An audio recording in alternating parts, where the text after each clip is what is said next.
Hello everyone.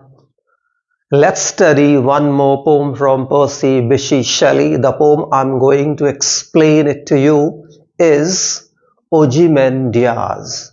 Ozymandias is actually the term used by the people of Egypt for their king Ramses II. Ramses II was a very powerful kind of king. This king just led his country to one success after so many, you can say, successes. His country just grew and made a lot of progress under this very particular king.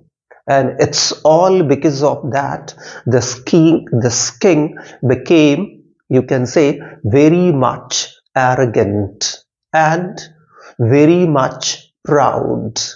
And his arrogance is absolutely visible and absolutely clear when we read this poem. The poem is a sonnet, but it is unconventional in its rhyme scheme.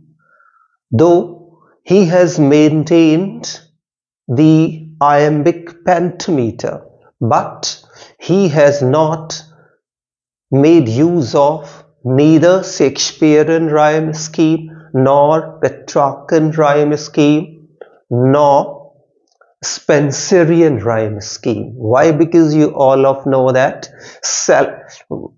Shelley was a little bit just rebellious in nature. He was a rebel, and his nature is here well reflected through this beautiful poem, in which he wants to tell us that nothing is permanent in this world.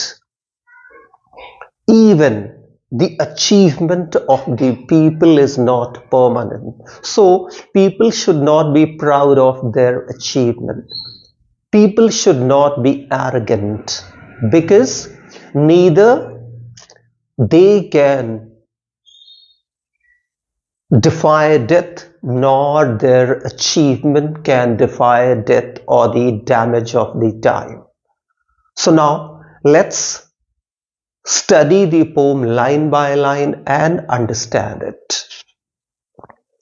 Ozymandias. I met a traveler from an antique land. Antique here stands for ancient. A-N-C-I-E-N-T. Ancient means olden time. Antique land, from the ancient land or ancient world. So see, here I stands for the speaker of the poem. The speaker of the poem says that he met a traveler, and that traveler was from the past time, from the ancient time. And what that traveler saw, experienced and witnessed, that traveler narrated to the speaker. And what was narrated to the speaker? Here the narrator is narrating to us. So now what the speaker of the poem is going to narrate us, actually he is not going to narrate his own experience.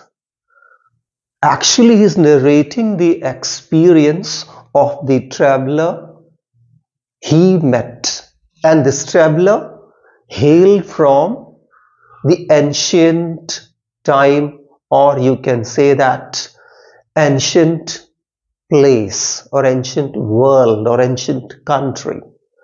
And what he saw here, the narrator is going to narrate us. So here we can say that there is a double narrative in this poem. First, a certain incident was narrated to the speaker by a traveler from the past time, And what was narrated to him is now he is narrating. He is telling. What was he told? And what he was told? Two vast, huge, gigantic, and trunkless torso, T-O-R-S, torso means the upper portion of the body, just above waist, W-A-I-S-T, waist. The part of the body, the part of the body above just waist is called trunk or torso. So the narrator saw two huge stone legs, and that stone or those stone legs did not have trunk, did not have torso, did not have that body part above waist, including this part. See this, trunkless legs of stone stand in the desert, and where the traveler saw those two vast stone legs standing in the desert. He saw those two vast legs standing in the desert, means sand. And what he saw just near them, them stone legs lying on the sand, half sunk or shattered visage face, shattered, broken into pieces, lies. And just beside or just close to those vast stone legs, the headpiece of that statue just lay. And that headpiece of the statue was not in good condition. That was damaged. Yet the emotions, the feelings that the sculptor had read, had found on the face of that king, well stamped on the headpiece. Though the statue was absolutely miserable and broken, yet emotions were still there. Why? Because the sculptor, the maker made it in such a great manner, replicated the emotion of the king in such a great manner that though this condition of the statue was not good at all, torso almost gone, only the headpiece lay there and the two stone legs were there, yet emotions were absolutely clear and emotions were absolutely, you can say this, absolutely alive there. See this. Half sunk means half buried, half covered. What? With the sand, visage face, whose frown, anger, and wrinkled means folded lip, and sneer kind of a, you can say a kind of a hateful smile of superiority, of cool command order. Since this king Ramses II led his country into so many successful battles, so that's why this word command is used. Why? Because this king was the commander, you can say that, of the army of his own country, and that army registered so many victories and brought so many, just you can say, name and fame for the country. Till that, so what do the wrinkled lip, sneer of cool command speak about this sculptor? that sculptor beautifully, excellently replicated those emotions he saw or he found resting on the face of that king. Well, those passions read. So, wrinkle lip, sneer of cold command, tell us that. Tell us about the mastery of that sculptor maker of that statue of Ramses II.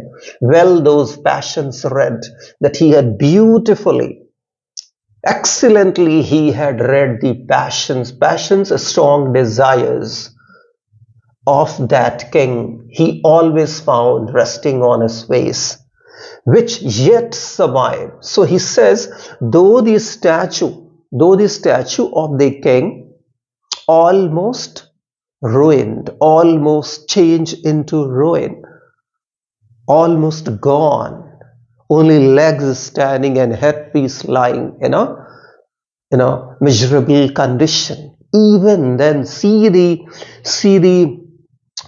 emotion beautifully captured in this piece of work, or in this piece of the work of art. This is a work of art, and how beautifully, even in this pathetic and miserable condition, just reflecting or showing that emotion and feeling the sculptor found on the face of the king beautifully, see, which yet survived, stamped, means fixed on these lifeless things, this these stones used for just shaping the statue or making the statue of this king Ramses II. So, though this piece of art, or this is a piece of art or piece of the work of art, and this piece of work of art is lifeless, but see the emotion, how lively the emotion on the face of this stone is. Stone of the surface of the statue of Ramses II. The hand that mocked them and the heart that fed. So maybe, see, the hand stand particularly for the king, and again heart also stand for Pharaoh. So here, part for the whole for the part. So this line is beautiful example of what synecdoche, synecdoche, when we use a part to represent the whole, or when whole is used to represent a part. So he says that though that king fed his people, but that king also mocked them, also ridiculed, or also hated, or also, you can say, also laughed at his, or made a fun of his own people. Why? Because he thought that he was so great. He thought that his people, his countrymen, did not stand anywhere in comparison with the position and stature and the achievement of the king. So on one hand, this king fed his people. On the other hand, he made fun of them. He made a mockery of them. Why? Because he thought himself king of kings. He thought himself 1,000 times greater in comparison with his own people. See this. And see what was written there on that platform. That is still a kind of a platform-like structure on which the two stone legs stood, means the statue of the king stood. And on the pedestal, these words appear inscribed, written. My name, quote, my name is Ozymandias, King of Kings. Look on my works, ye mighty, you mighty, powerful, and despair, and feel absolutely sad. So see, these two lines, my name is Ozymandias, King of Kings, look on my works, ye mighty, and despair. These two lines actually were inscribed on that platform-like structure. The statue of this King Ramses II stood. And what do these two lines stand for? That king was arrogant.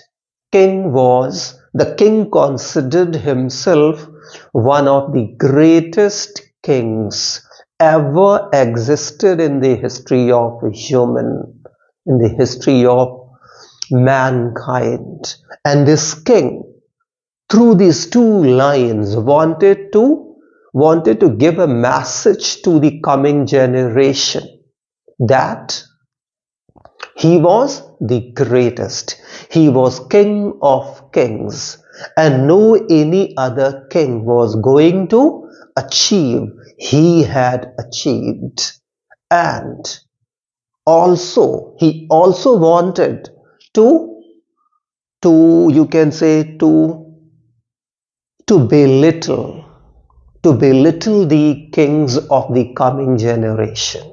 He wanted to tell them that nobody was going to outplay or outsmart or surpass this king in achievement, because his achievement was huge. No doubt at all. Really, this king did a lot, achieved a lot, and made the country proud. But he was arrogant. And arrogance destroys the arrogant. So this is one, just you can say, this interpretation of this of these two lines, that the king was very much arrogant. He wanted to give a message to the kings of the coming generation that he was King of Kings. No king was going to be as great as he was or so great as he was. Second thing, he wanted to belittle them. He wanted to break their heart, or he wanted to give them a message that if they were going to try to become like him, they were just going to try for impossible thing. And by just making this kind of a claim, he just wanted to belittle them. And by belittling them, he wanted to make them sad. He wanted to break their heart. But see, what are the next three lines speak about? Nothing beside remains round the decay of the colossal misuse, wreck, destruction. How can destruction be colossal? So, two opposite words placed together, that is oxymoron. Boundless and bare. Boundless, limitless. Bare, empty. The lone and level sand. How can sand be lone? So, transferred epithet can be here. Level sand, stretch far away. So see how different these three lines in comparison with these two lines, absolutely different. On one hand, the king says he's King of Kings. He wants to give a message to the kings of the coming generation. He wants them to look at his achievement. And if they are going to look at his own achievement, they are definitely going to despair. Why? Because it would be impossible for them to get that. he got, to achieve that he achieved, and by that they were going to be absolutely upset and sad. But see what the last three lines speak. Where does that king stand now? And where is his achievement? All gone. Neither the king is nor his achievement. It means man is nothing in comparison with nature, in comparison with the power and the power and greatness of the time. Time destroys everything. We are just a speck. We are just a drop in the ocean. We stand nowhere. How great the nature is, how powerful the time is. But see, Shakespeare also paints time, very paints time as a powerful king or as a powerful, just a powerful being. But Shakespeare's time is ruthless, cruel. He makes use of negative kind of adjectives, but Shelley does not make use of that, and he somehow undertones it. And that's why he makes use of the word, see this, what? Boundless and bare, lone, level sands. He does not make use of negative words for the time. He does not paint time as a ruthless tyrant, just as Shakespeare has painted in almost all his, you can say, sonnets. And in this way, you can say that, or we can say that here Shelley is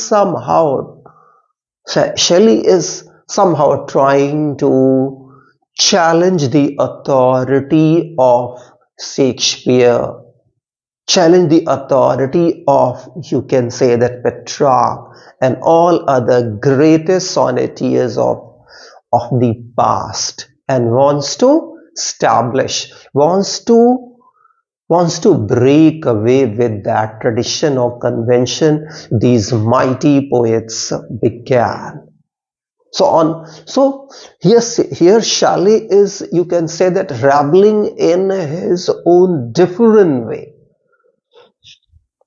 So I hope this poem would be absolutely clear to you. See the rhyme scheme of the poem I told you. Unconventional. A, B, A, B, A, then C, then D, then C, then E, then D, then E, then F, then E, then F. So absolutely unconventional the rhyme scheme of the poem is, but yet he has made use of iambic pentameter that Shakespeare made use of in his own 154 sonnets. So I hope, my dear learners, this sonnet would absolutely be clear. Provided that you find some complications, do let me know. That's it in this video.